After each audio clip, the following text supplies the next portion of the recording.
My sheep hear my voice, says the Lord. I know them and they follow me.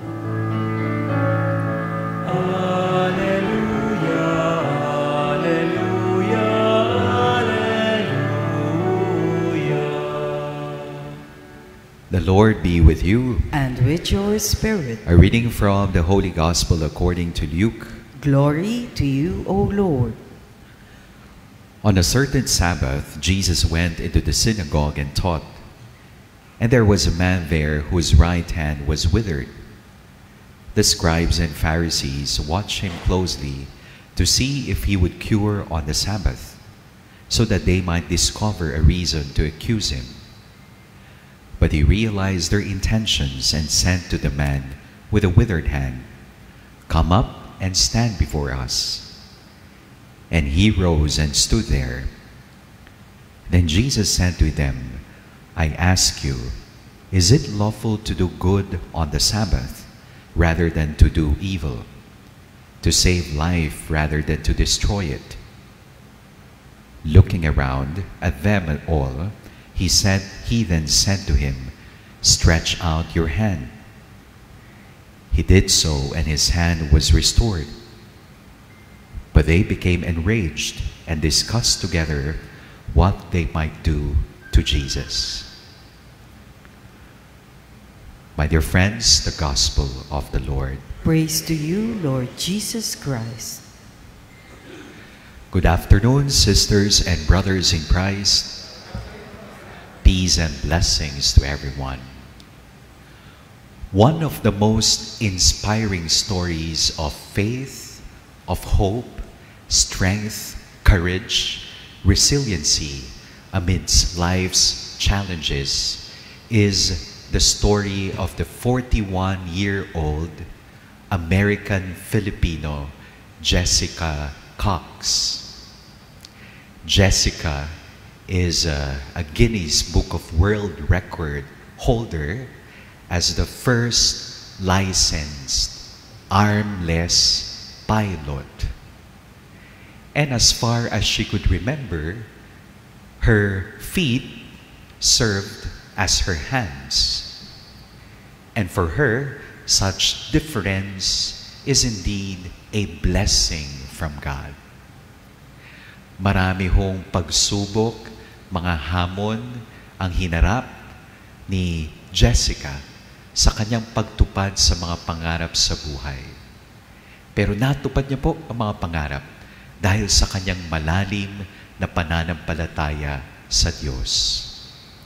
Bukod po sa pagiging piloto, siya rin po ay isang black belter sa taekwondo.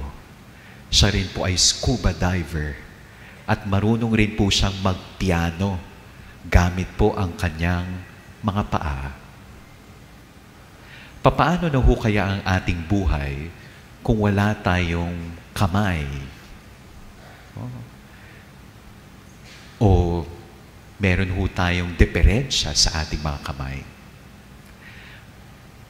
Maaaring maraming hamon ang ating haharapin, pero ho, posible pa rin na magkaroon tayo ng makabuluhan at malikhaing, produktibong buhay.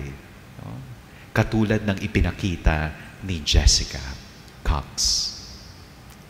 Mga kapatid, sa ating Ebanghelyo ngayon, pinagaling po ng ating Panginoong Hesus ang isang mama na hindi ho maigalaw ang kanyang kamay sa araw ng Sabat. For the scribes and the Pharisees, this man with a withered hand is not in danger of death. So he could receive the healing from Jesus on another day, except on a Sabbath. Why? Because healing is considered as work, and work is forbidden on a Sabbath, except for situations wherein the patient or the person is in danger of death. But clearly in the gospel reading today, he could go back on another day to receive healing. But for Jesus, God's salvation, God's healing cannot be postponed. Walang araw na pinipili ang Diyos sa pagliligtas sa atin. While the scribes and Pharisees are focused on the mistake, transgression of Jesus, Jesus is more focused on doing good. While the scribes and Pharisees saw a law, Sabbath law that has been broken, Jesus is more focused on fulfilling the weightier things of the law.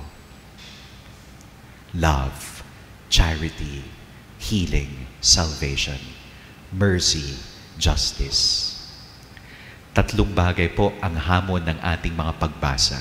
First, we are called to thank the Lord for the gift of our hands. Second, we are also called to realize that our hands are the extension of our heart and soul. And third, we are called to stretch out our hands. First, magpasalamat tayo sa biyaya ng ating mga kamay. Anong klaseng kamay meron tayo? Iba-iba ho daw ang klase ng mga kamay. Malinis na kamay, magaan na kamay, mabigat na kamay, parang kamay na bakal, no? Tikom na kamay, no? Ano pa ho? Kamay na parang ibon, maliksi. Yung aking lola po, no? Sabi niya, makati ang aking kamay, baka may blessing si Lord.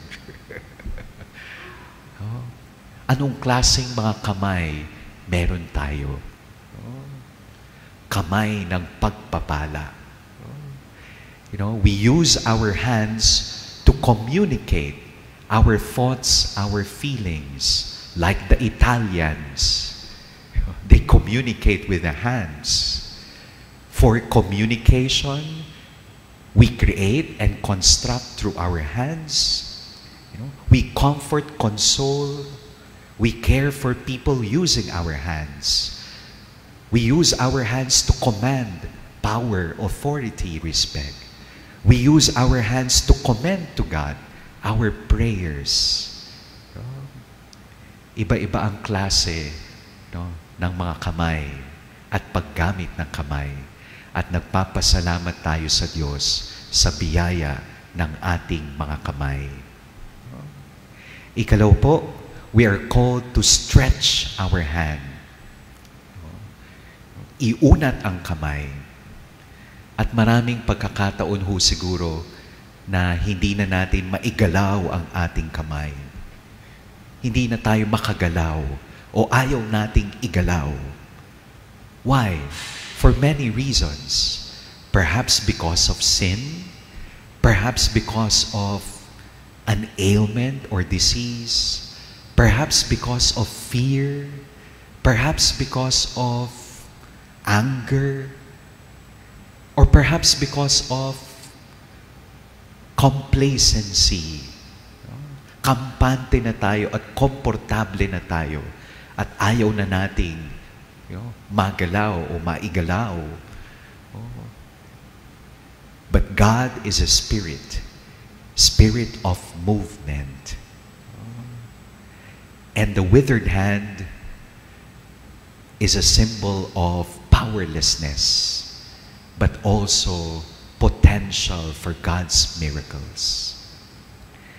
And finally, we are called to see that our hands are the extensions of the heart. I like so much this story about a grandchild asking her grandma. Sabi niya, Lola, how do you deal with pain, with suffering? And then the Lola said, well, I deal with pain not with my head. No? Because the suffering, the pain becomes worse when I use my head. When I am feeling pain and suffering, I use my hands to create, to nurture, to do good. That is why, kapag ako ay naghihirap, nararamdaman ko ang sakit. Nagtatanim ako. Nagluluto ako. Nagtatahi ako. Nagdidilig ako ng mga halaman. The hand is the extension of the human heart and soul. Mga kapatid, noong iniunat po ng ating Panginoong Hesus ang kanyang mga kamay sa krus, nabuksan ang pintuan ng kaligtasan. Nawa, laging bukas ang ating mga kamay upang tanggapin ang kanyang pagpapala. At sa pagtanggap, tayo rin mismo ay nagiging daluyan ng pagpapala. Amen.